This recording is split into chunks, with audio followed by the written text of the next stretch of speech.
Une femme brillante et respectée disparaît mystérieusement après avoir quitté le palais de justice de Paris par une soirée d'automne de 2018.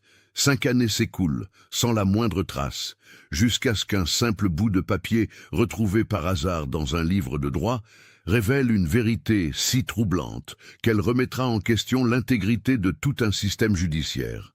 Ce fragment de transcription, soigneusement dissimulé, dévoilera l'existence d'un réseau de corruption qui opérait au cœur même de la justice française et expliquera enfin pourquoi une avocate déterminée à défendre la vérité a soudainement disparu de la surface de la Terre. Avant de continuer avec cette histoire perturbante, si vous appréciez les cas mystérieux réels comme celui-ci, inscrivez-vous à la chaîne et activez les notifications pour ne manquer aucun cas nouveau. Et dites-nous dans les commentaires de quel pays et de quelle ville vous nous regardez. Nous sommes curieux de savoir où notre communauté est répartie dans le monde. Maintenant, découvrons comment tout a commencé. Claire Bertrand était ce que l'on pourrait appeler une avocate de conviction. À 45 ans, cette femme aux cheveux châtains, toujours impeccablement coiffée en chignon et aux yeux noisettes perçants derrière des lunettes de lecture élégantes, avait consacré les 20 dernières années de sa vie à défendre les causes perdues et les clients que d'autres cabinets refusaient. Son bureau, situé au 3e étage d'un immeuble haussmannien du 6e arrondissement de Paris, rue des Saints-Pères, était devenu au fil des ans un refuge pour ceux que le système judiciaire semblait avoir oubliés. Née à Lyon en 1973 d'un père professeur de philosophie et d'une mère infirmière, Claire avait grandi dans une famille de classe moyenne où les valeurs de justice sociale et d'égalité étaient des sujets de discussion quotidiens autour de la table familiale.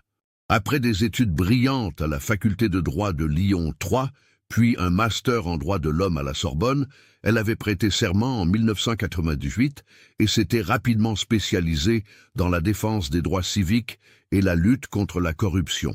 Son cabinet, Bertrand & Associés, qu'elle dirigeait seule depuis 2010 après la retraite de son ancien associé, était modeste mais réputé dans le milieu juridique parisien. Les murs étaient tapissés de diplômes, de photos avec des clients reconnaissants et d'articles de presse relatant ses victoires judiciaires les plus retentissantes. Une bibliothèque imposante occupait tout un pan de mur, rempli de codes juridiques annotés de sa main minutieuse, de recueils de jurisprudence et d'ouvrages de doctrine qu'elle consultait religieusement. Claire était mère d'un fils unique, Julien, né en 1996 de son mariage avec Marc Bertrand, un journaliste d'investigation qu'elle avait rencontré lors d'un procès pour diffamation en 2001. Marc était décédé dans un accident de voiture en 2015, laissant Claire élever seul leur fils, alors âgé de 19 ans. Cette tragédie l'avait encore davantage rapproché de Julien, étudiant brillant en 2e année de droit à la Sorbonne, qui partageait sa passion pour la justice et son indignation face aux inégalités sociales. L'appartement familial, un 4 pièces au 5e étage d'un immeuble de la rue de Vaugirard, dans le 15e arrondissement, reflétait parfaitement la personnalité de Claire. Élégant, mais sans ostentation, fonctionnel, avec une bibliothèque juridique personnelle qui débordait dans toutes les pièces. Julien avait grandi entouré de livres de droit, s'endormant souvent au son des conversations téléphoniques tardives de sa mère avec ses clients ou ses confrères. En septembre 2018, Claire travaillait sur une affaire qui la passionnait et l'inquiétait à la fois. Elle représentait la famille de Moussa Kansara, un jeune homme de 23 ans, décédé en garde à vue au commissariat du 19e arrondissement en avril 2018, dans des circonstances que la famille jugeait suspectes. L'autopsie officielle concluait à un arrêt cardiaque, mais les proches du défunt soupçonnaient des violences policières et avaient fait appel à Claire pour porter l'affaire devant les tribunaux. Ce dossier était particulièrement complexe, car il impliquait non seulement la police nationale, mais aussi le parquet de Paris et plusieurs magistrats qui semblaient peu empressés de faire toute la lumière sur cette mort en détention. Claire avait passé des mois à éplucher les procès-verbaux, à interroger les témoins, à consulter des experts médicaux indépendants. Plus elle avançait dans son enquête, plus elle découvrait des incohérences troublantes dans la version officielle des faits. Le 25 septembre 2018, Claire devait plaider devant la chambre de l'instruction de la Cour d'appel de Paris pour demander la mise en examen de 3 policiers pour violence volontaire ayant entraîné la mort sans intention de la donner. C'était une audience cruciale et elle s'y était préparée pendant des semaines, travaillant souvent jusqu'à tard dans la nuit, entourée de dossiers et de témoignages qu'elle annotait méthodiquement. Ce matin-là, Claire s'était levée à 6 heures comme à son habitude. Julien, qui habitait encore chez sa mère tout en poursuivant ses études, l'avait trouvée dans la cuisine, déjà habillée de son tailleur noir strict, buvant son café tout en relisant une dernière fois ses notes. Il se souvenait parfaitement de cette matinée, car sa mère lui avait semblé particulièrement tendue, plus que d'ordinaire avant une audience importante. « Tu es sûr que ça va aller ?» lui avait demandé Julien, remarquant que sa mère tripotait nerveusement son stylo plume, un tic qu'elle avait quand elle était préoccupée. « Oui, bien sûr », avait répondu Claire avec un sourire forcé. « C'est juste que cette affaire, il y a quelque chose qui ne colle pas. J'ai l'impression qu'on me cache des éléments importants. » Elle avait embrassé son fils sur le front avant de partir, comme elle le faisait tous les matins, et lui avait dit de ne pas l'attendre pour dîner, car elle ne savait pas à quelle heure elle rentrerait. « Je dois voir quelqu'un après l'audience, quelqu'un qui prétend avoir des informations sur l'affaire Kansara. » Ces mots resteraient gravés dans la mémoire de Julien, car c'étaient les derniers qu'il entendrait de sa mère. L'audience s'était tenue à 14 heures au palais de justice de l'île de la Cité. Claire avait plaidé avec sa conviction habituelle devant un panel de 3 magistrats, développant pendant près d'1 heure les arguments qui, selon elle, justifiaient la mise en examen des policiers mis en cause. Plusieurs confrères présents dans la salle d'audience témoigneraient plus tard de la qualité de sa plaidoirie et de sa détermination manifeste. Maître Philippe Durand, un avocat pénaliste qui connaissait Claire depuis leurs années d'études, était présent ce jour-là pour une autre affaire. Il se souvenait parfaitement de l'avoir croisée dans les couloirs du palais vers 15h30, à la sortie de l'audience. Elle avait l'air fatiguée mais satisfaite, raconterait-il plus tard aux enquêteurs. Elle m'a dit qu'elle pensait avoir marqué des points et que la Cour prendrait sa décision dans les 15 jours. Les caméras de vidéosurveillance du palais de justice montraient Claire quittant le bâtiment à 15h47 par la sortie principale, seule, portant sa mallette en cuir noir et son imperméable beige. Elle avait traversé le boulevard du Palais et s'était dirigée vers la station de métro Cité. C'était la dernière fois qu'on la voyait. Vers 19h, Julien commença à s'inquiéter. Sa mère n'était pas rentrée et ne répondait pas à son téléphone portable. Ce n'était pas dans ses habitudes de ne pas donner de nouvelles, surtout quand elle savait que son fils l'attendait. Il tenta de la joindre plusieurs fois, mais ses appels tombaient directement sur la messagerie vocale. À 21h, l'inquiétude de Julien se transforma en véritable angoisse. Il appela le cabinet de sa mère, mais personne ne décrocha. Il contacta alors plusieurs confrères de Claire, dont Maître Durand qui lui confirma l'avoir vue au palais de justice dans l'après-midi, mais n'en savait pas plus. Le lendemain matin, 26 septembre, Julien se rendit au commissariat du 15e arrondissement pour signaler la disparition de sa mère. L'accueil fut poli mais peu empressé.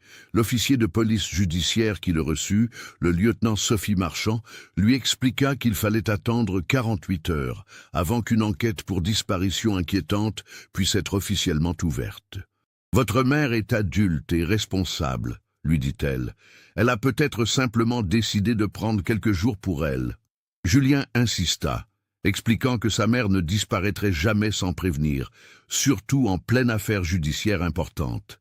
Il évoqua le rendez-vous mystérieux que Claire avait mentionné le matin même, avec une personne qui prétendait avoir des informations sur l'affaire Kansara. Le lieutenant Marchand prit note de ces éléments et promit de faire quelques vérifications préliminaires. Les premiers éléments de l'enquête furent décourageants. Le téléphone portable de Claire, retrouvé éteint grâce à sa géolocalisation dans une poubelle publique près de la gare du Nord, ne contenait aucun message ou appel suspect dans les jours précédant sa disparition. Sa carte bancaire n'avait pas été utilisée depuis un retrait de 50 € effectué la veille de l'audience.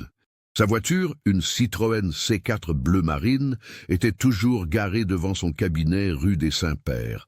L'enquête révéla rapidement que Claire avait effectivement quitté le palais de justice seule, comme le montraient les images de vidéosurveillance. Mais après sa descente dans le métro à la station Cité, plus aucune trace. Les enquêteurs épluchaient les enregistrements de toutes les stations de métro de la ligne, mais Claire n'apparaissait nulle part. C'était comme si elle avait simplement disparu dans les entrailles du réseau de transport parisien. Le capitaine Laurent Dumont, un officier expérimenté de la brigade de recherche et d'intervention, BRI, fut chargé de l'enquête une semaine après la disparition. Dumont, âgé de 52 ans, avait 28 ans d'expérience dans la police et avait résolu plusieurs affaires de disparition suspectes. Dès le début, il fut frappé par l'étrangeté de ce dossier. Claire Bertrand n'était pas le genre de femme à disparaître sur un coup de tête, écrivait-il dans son premier rapport. Tout dans sa vie indiquait une personne organisée, responsable, profondément attachée à son fils et à son travail. Sa disparition brutale, sans message ni explication, est incompatible avec son profil psychologique. Dumont commença par interroger méthodiquement l'entourage de Claire. Ses confrères décrivaient tous une femme intègre, parfois trop naïve dans sa confiance envers le système judiciaire, mais d'une honnêteté irréprochable. Ses clients la vénéraient, ses adversaires la respectaient. Personne ne lui connaissait d'ennemi personnel. L'affaire Kansara, sur laquelle Claire travaillait au moment de sa disparition, attira rapidement l'attention de Dumont. Il interrogea la famille du jeune homme décédé, qui lui expliqua que Claire semblait avoir découvert des éléments troublants dans les semaines précédant sa disparition. Elle nous avait dit qu'elle tenait quelque chose de gros, témoigna Fatima Kansara, la mère de Moussa. Elle était excitée comme une enfant qui vient de résoudre une énigme. Dumont fouilla le bureau de Claire, rue des Saints-Pères, avec l'autorisation de Julien. L'appartement était dans un état parfait. Rien n'indiquait une fouille ou une lutte. Sur le bureau, les dossiers étaient soigneusement rangés, l'ordinateur portable éteint proprement. Cependant, Dumont remarqua que le dossier Kansara semblait incomplet. Plusieurs chemises étaient quasiment vides, comme si quelqu'un avait retiré des documents spécifiques. L'ordinateur de Claire fut analysé par les experts en informatique de la police scientifique. Ils découvrirent que plusieurs fichiers avaient été supprimés dans les jours précédant la disparition, mais les traces de suppression étaient trop récentes pour avoir été effectuées par Claire elle-même. Quelqu'un d'autre avait eu accès à son ordinateur après sa disparition. Cette découverte transforma l'enquête pour disparition en enquête criminelle. Dumont était désormais convaincu que Claire Bertrand avait été victime d'un enlèvement, voire pire. Mais qui avait intérêt à faire disparaître une avocate spécialisée dans les droits de l'homme? Et pourquoi s'était-on donné la peine de nettoyer ces dossiers? Les mois passèrent sans avancée significative. L'enquête piétinait, malgré les efforts considérables déployés par la police. Des témoins potentiels furent retrouvés et interrogés, des pistes explorées dans toute la France, des appels à témoins lancés dans les médias. Rien ne permettait de retrouver la trace de Claire Bertrand. Julien, rongé par l'angoisse et l'incertitude, continuait ses études de droit tout en menant sa propre enquête parallèle. Il éplucha tous les dossiers de sa mère auxquels il avait accès, interrogea ses contacts, relança régulièrement le capitaine Dumont. Sa détermination impressionnait les enquêteurs, qui voyaient en lui une version masculine de sa mère, la même opiniâtreté, la même recherche obsessionnelle de la vérité. En décembre 2018, 3 mois après la disparition, l'affaire Kansara connut un rebondissement inattendu. Sans l'expertise et la pugnacité de Claire, la famille du jeune homme décédé se retrouva démunie face à la complexité de la procédure judiciaire. Le nouveau avocat commis d'office ne montrait pas le même engagement, et l'instruction fut classée sans suite en janvier 2019, faute de charges suffisantes contre les policiers mis en cause. Cette décision révolta Julien, qui y vit un lien direct avec la disparition de sa mère. Ils l'ont fait disparaître parce qu'elle était trop proche de la vérité, répétait-il à qui voulait l'entendre. Mais sans preuve, ses soupçons restaient du domaine de la spéculation. Les années passèrent, marquées par une routine douloureuse d'espoir et de déception. Chaque fois que le téléphone sonnait, Julien espérait des nouvelles de sa mère. Chaque silhouette féminine aperçue dans la rue faisait battre son cœur plus fort. Mais Claire Bertrand restait introuvable, comme si elle s'était volatilisée. En 2019, Julien obtint sa licence de droit avec mention. Il s'inscrivit en master de droit pénal, suivant les traces de sa mère. Ses professeurs remarquaient sa maturité précoce et sa détermination farouche, fruit sans doute de l'épreuve qu'il traversait. Il parlait souvent de Claire au passé, bien qu'il refusât d'admettre qu'elle était peut-être morte. L'appartement de la rue de Vaugirard était devenu un mausolée. Julien n'avait touché à rien dans la chambre de sa mère, conservant ses affaires exactement comme elle les avait laissées. Les livres de droit de Claire trônaient toujours dans la bibliothèque du salon, annotés de sa main précise, témoin silencieux d'une brillante carrière brutalement interrompue. En 2020, la pandémie de Covid-19 bouleversa la vie de tous les Français, y compris celle de Julien. Confiné dans l'appartement familial, il profita de ce temps forcé pour se plonger encore plus profondément dans les dossiers de sa mère. Il espérait découvrir un indice que les enquêteurs auraient pu manquer, une piste qui le mènerait enfin à la vérité. C'est durant cette période qu'il commença à s'intéresser de plus près à l'affaire Kansara. Il contacta discrètement la famille du jeune homme décédé qui accepta de le rencontrer malgré les restrictions sanitaires. Fatima Kansara lui raconta en détail les dernières semaines de collaboration avec Claire, évoquant l'excitation croissante de l'avocate au fur et à mesure qu'elle progressait dans son enquête. « Votre mère était sur quelque chose de gros », lui confirma la mère de Moussa. « Elle nous avait dit qu'elle avait trouvé des preuves que la mort de mon fils n'était pas accidentelle, et que ça impliquait des gens haut placés. Elle devait rencontrer quelqu'un qui avait accepté de témoigner, quelqu'un de l'intérieur. » Cette information relança l'espoir de Julien. Sa mère avait effectivement mentionné un rendez-vous le jour de sa disparition. Peut-être ce mystérieux témoin détenait-il la clé du mystère, mais comment le retrouver après plus de 2 ans? En 2021, Julien obtint son master de droit pénal et s'inscrivit à l'école des avocats. Il avait décidé de reprendre le flambeau de sa mère, de continuer son combat pour la justice. Peut-être qu'en devenant avocat à son tour, il parviendrait à comprendre ce qui lui était arrivé. Durant sa formation à l'école des avocats, Julien se spécialisa naturellement en droit pénal et en procédure criminelle. Ses professeurs le considéraient comme l'un des étudiants les plus prometteurs de sa promotion, remarquant sa connaissance approfondie de la jurisprudence et sa passion communicative pour la défense des droits. Il rédigea son mémoire de fin d'études sur les obstacles à la manifestation de la vérité dans les affaires impliquant des fonctionnaires de police. Un sujet directement inspiré par l'affaire Kansara et la disparition de sa mère. En 2022, Julien prêta serment et s'installa comme avocat dans le cabinet de sa mère, rue des Saints-Pères. Le propriétaire, touché par son histoire, lui avait maintenu la location malgré les années d'absence. Julien avait conservé la plaque Bertrand & Associés sur la porte, espérant toujours que Claire reviendrait un jour occuper son bureau. Reprendre le cabinet de sa mère fut une épreuve émotionnelle intense. Chaque objet, chaque livre, chaque photo sur les murs lui rappelait Claire. Mais c'était aussi une façon de se sentir proche d'elle, de continuer son œuvre. Il accepta rapidement plusieurs dossiers de défense pénale, montrant les mêmes qualités que sa mère, rigueur, empathie et détermination face à l'adversité. C'est en juin 2023, presque 5 ans après la disparition de Claire, qu'eut lieu la découverte qui allait tout changer. Julien travaillait sur un dossier complexe de corruption d'agents publics et avait besoin de consulter des références jurisprudentielles précises. Il se dirigea vers la bibliothèque du cabinet, vers l'étagère où sa mère rangeait ses codes annotés. Il cherchait le code de procédure pénale Dalloz 2018, qu'il savait richement annoté par Claire. En sortant l'épais volume de l'étagère, Julien fut surpris par son poids inhabituel. En l'ouvrant, il découvrit que les pages 1247 à 1250, concernant l'article 706.2 sur la protection des témoins, avaient été soigneusement évidées au cutter, créant une cache parfaite. À l'intérieur de cette cavité, pliées avec soin, se trouvaient plusieurs feuilles dactylographiées.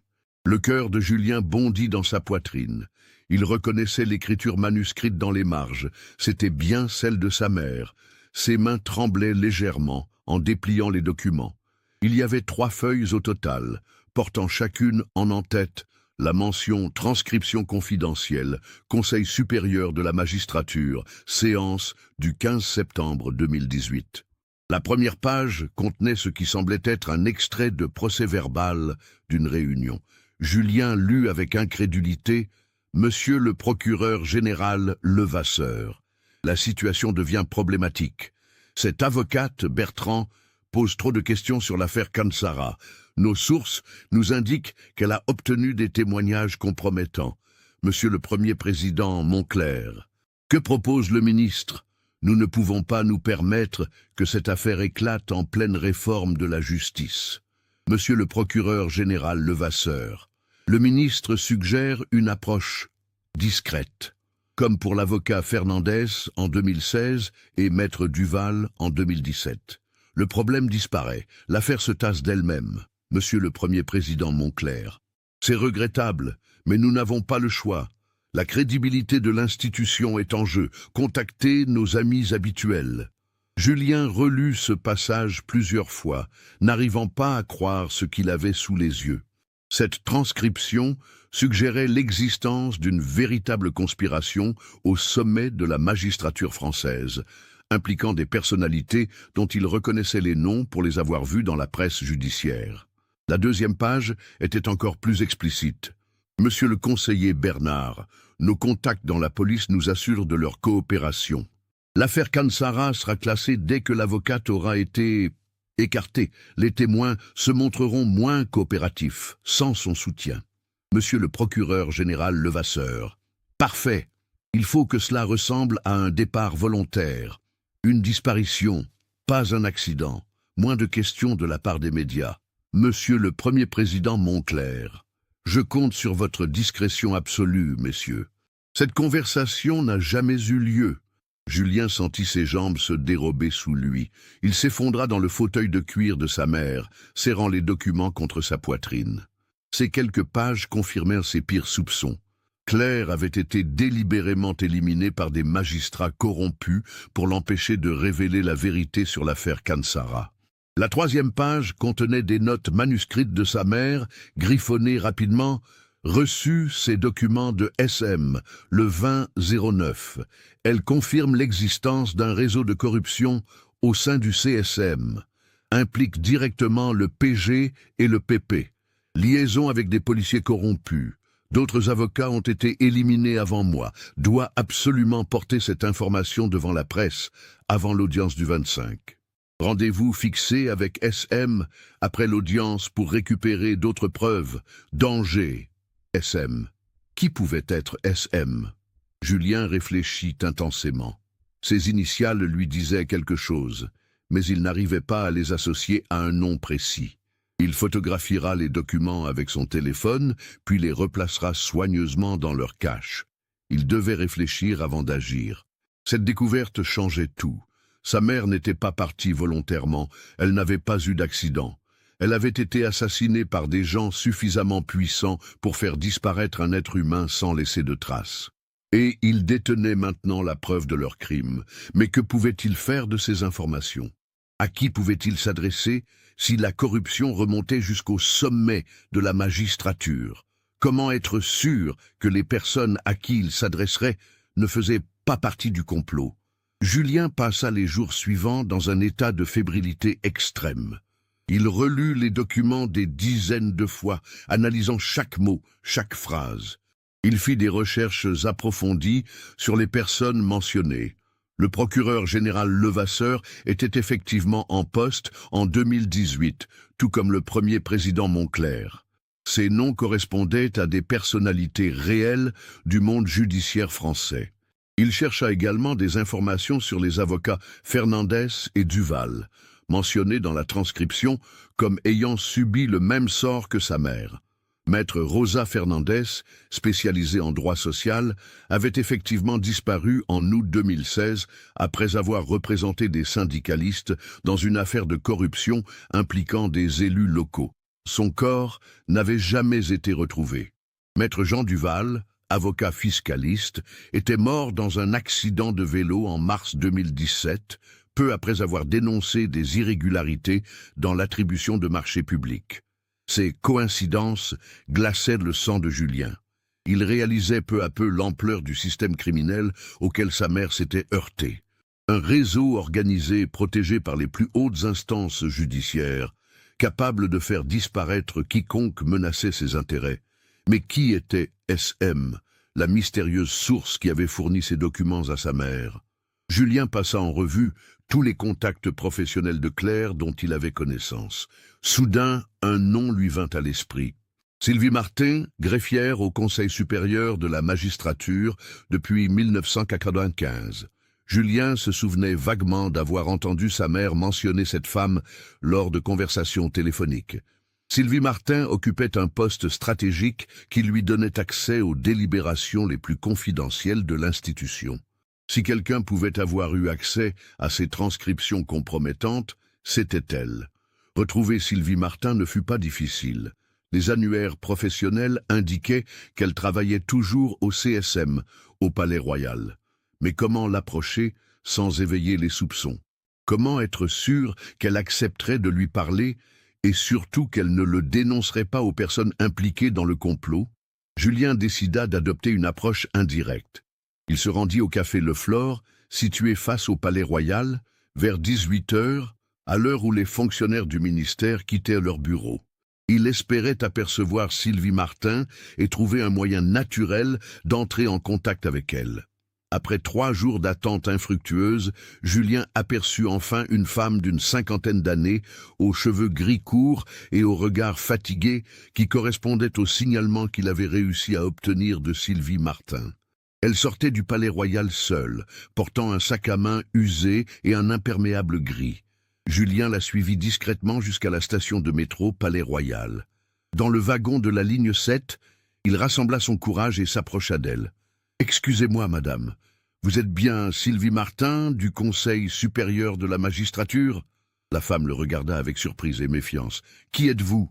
Que me voulez-vous » ? « Je suis Julien Bertrand, le fils de Claire Bertrand, l'avocate qui a disparu en 2018. » L'effet de ces mots sur Sylvie Martin fut saisissant. Son visage se décomposa, ses mains se mirent à trembler légèrement. Elle regarda autour d'elle, comme si elle craignait d'être observée. « Il ne faut pas me parler ici, » murmura-t-elle. « C'est dangereux. Retrouvez-moi demain à 14 heures au Café de la Paix, près de l'Opéra. Venez seul. » Le métro s'arrêta à la station suivante, et Sylvie Martin descendit précipitamment, laissant Julien seul avec ses questions et une appréhension grandissante. Le lendemain, Julien arriva au Café de la Paix avec une demi-heure d'avance. Il choisit une table dans un coin, d'où il pouvait observer l'entrée tout en restant relativement discret. À 14 heures précises, Sylvie Martin poussa la porte du café, scruta l'intérieur et le rejoignit rapidement. Elle s'assit face à lui sans enlever son manteau, gardant son sac serré contre elle. Ses traits étaient tirés, ses yeux cernés trahissaient des nuits d'insomnie. « Votre mère était une femme remarquable », commença-t-elle d'une voix à peine audible. « Courageuse, trop courageuse peut-être. Vous lui avez fourni ces documents, n'est-ce pas? Ceux du 15 septembre 2018 ?» Sylvie Martin acquiesça imperceptiblement. « J'enregistre toutes les séances du CSM depuis 28 ans. C'est mon travail. Mais cette réunion, elle était différente. Officieusement, elle n'a jamais eu lieu.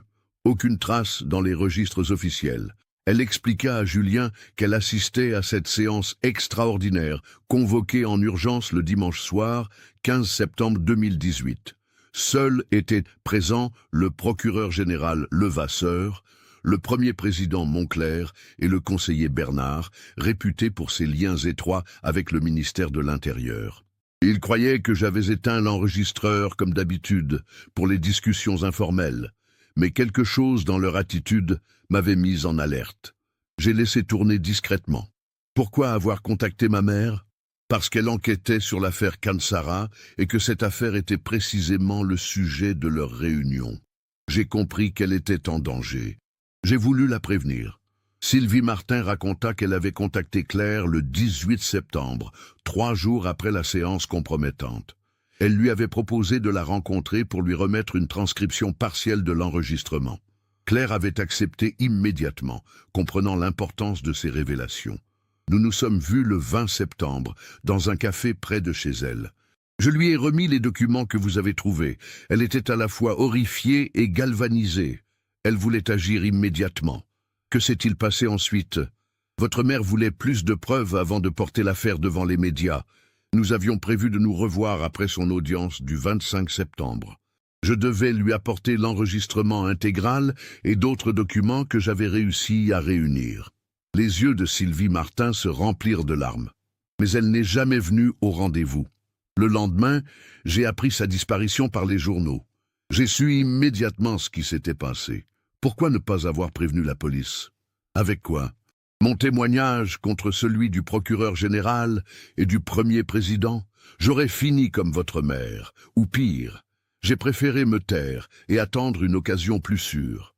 Sylvie Martin expliqua qu'elle vivait depuis 5 ans dans la terreur d'être découverte. Elle avait conservé tous les enregistrements compromettants dans un coffre à la banque, mais n'osait pas les utiliser. Ils ont des yeux partout. Si je bouge, je suis morte. Mais maintenant que vous m'avez rencontré, que pouvons-nous faire? Il nous faut des alliés, des journalistes d'investigation indépendants, des magistrats intègres, et surtout, il faut médiatiser l'affaire de façon à ce qu'ils ne puissent plus nous faire taire discrètement. Julien réfléchit intensément. Il connaissait plusieurs journalistes qui avaient travaillé avec sa mère par le passé. L'un d'eux, Pierre Lafont du journal Le Monde, spécialisé dans les affaires judiciaires, avait toujours eu de bonnes relations avec Claire. Pierre Lafont, dit-il à voix haute, il a déjà révélé plusieurs affaires de corruption. Ma mère lui faisait confiance. Sylvie Martin hocha la tête. C'est possible. Mais il nous faut plus qu'un journaliste. Il nous faut quelqu'un à l'intérieur du système judiciaire, quelqu'un d'assez haut placé pour ne pas craindre les représailles. Vous pensez à qui? Le juge Martineau, de la Cour de cassation. Il a la réputation d'être incorruptible, et il a eu plusieurs accrochages publics avec Levasseur par le passé. Si quelqu'un peut nous aider, c'est lui. Ils convinrent d'un plan d'action. Sylvie Martin acceptait de témoigner et de fournir tous les enregistrements en sa possession, à condition que Julien organise une protection médiatique suffisante pour qu'elle ne puisse pas disparaître à son tour. Julien quitta le café avec un mélange d'espoir et d'appréhension. Il tenait enfin la possibilité de découvrir la vérité sur la disparition de sa mère, mais il réalisait aussi qu'il s'engageait dans un combat dangereux contre des adversaires sans scrupules. Le soir même, il contacta Pierre Lafont. Le journaliste accepta de le rencontrer le lendemain, intrigué par la promesse de révélation sur une affaire de corruption au sommet de l'État. Leur entrevue eut lieu dans les bureaux du Monde, rue Claude Bernard. Lafont, un homme de 45 ans aux cheveux poivre et sel et au regard perçant, écouta attentivement le récit de Julien et examina les documents photographiés. « Si ces transcriptions sont authentiques, nous tenons le scandale judiciaire du siècle, déclara-t-il après un long silence. Mais il me faut des preuves irréfutables. L'enregistrement intégral, des témoignages concordants, des recoupements documentaires. Sylvie Martin est prête à témoigner et à fournir tous les enregistrements. Mais elle veut des garanties de protection. Je peux lui offrir l'anonymat dans un premier temps et une couverture médiatique qui rendra son élimination très difficile. Mais il nous faut aussi des sources officielles. Lafont proposa de contacter discrètement le juge Martineau, qu'il connaissait personnellement. Si le magistrat acceptait de soutenir leur démarche, l'affaire pourrait être portée devant la justice dans de bonnes conditions. Les jours suivants furent cruciaux. Le juge Martineau, après avoir examiné les preuves préliminaires, accepta de recevoir officiellement Julien et Sylvie Martin dans son bureau de la Cour de cassation. Cette entrevue, qui eut lieu le 15 juillet 2023, marqua le début de la fin pour le réseau de corruption. Le magistrat, un homme de 62 ans à la barbe blanche et au regard d'acier, fut profondément choqué par les révélations de Sylvie Martin.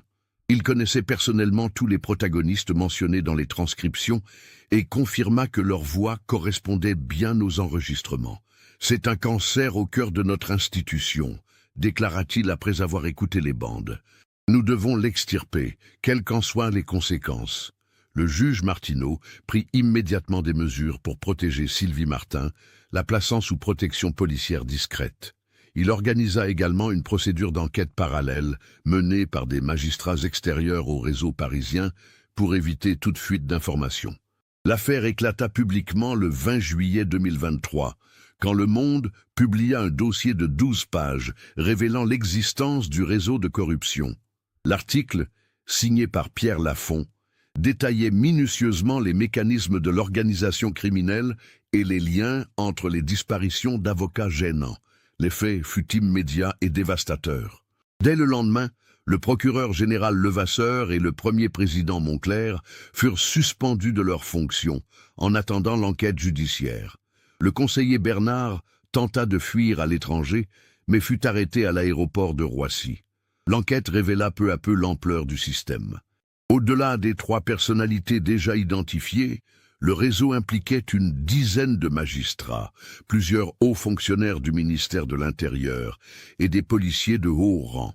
Leur méthode était toujours la même, identifier les avocats ou les journalistes qui s'approchaient trop près de dossiers sensibles, puis organiser leur disparition ou leur élimination.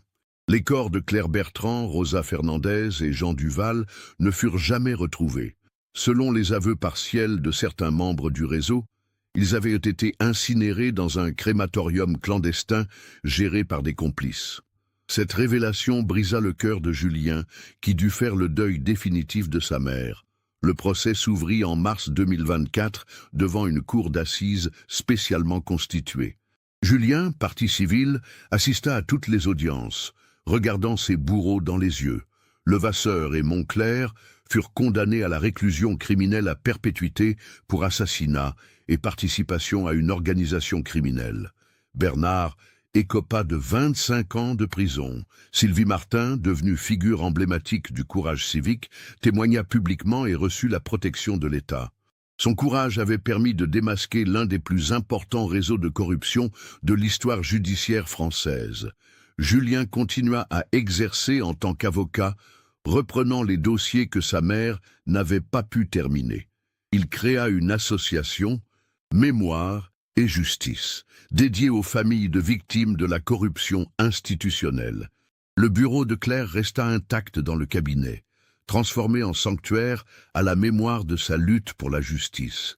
5 ans après avoir découvert la transcription cachée dans le livre de droit, Julien reçut un appel inattendu. C'était Fatima Kansara, la mère de Moussa. Grâce aux révélations du procès, l'affaire de son fils avait été rouverte. Les policiers responsables de sa mort venaient d'être mis en examen. « Votre mère a eu raison de se battre », lui dit-elle en pleurant. « Justice sera enfin rendue à mon fils, grâce à elle. » Ce soir-là, Julien se rendit au cimetière du Père-Lachaise, devant la stèle qu'il avait fait ériger à la mémoire de sa mère. Il déposa des roses blanches et murmura « Tu avais raison, maman. » La vérité finit toujours par triompher. L'affaire Bertrand, comme l'appelèrent les médias, marqua un tournant dans l'histoire de la justice française. Elle conduisit à une réforme profonde du Conseil supérieur de la magistrature et à la mise en place de nouveaux mécanismes de contrôle pour éviter qu'un tel réseau de corruption puisse se reconstituer. Cette histoire nous montre comment l'acharnement d'un fils à découvrir la vérité sur la disparition de sa mère a permis de révéler l'un des plus grands scandales judiciaires de notre époque. Elle nous rappelle aussi que derrière les institutions les plus respectables peuvent se cacher les pires corruptions et que seule la vigilance citoyenne peut protéger notre démocratie.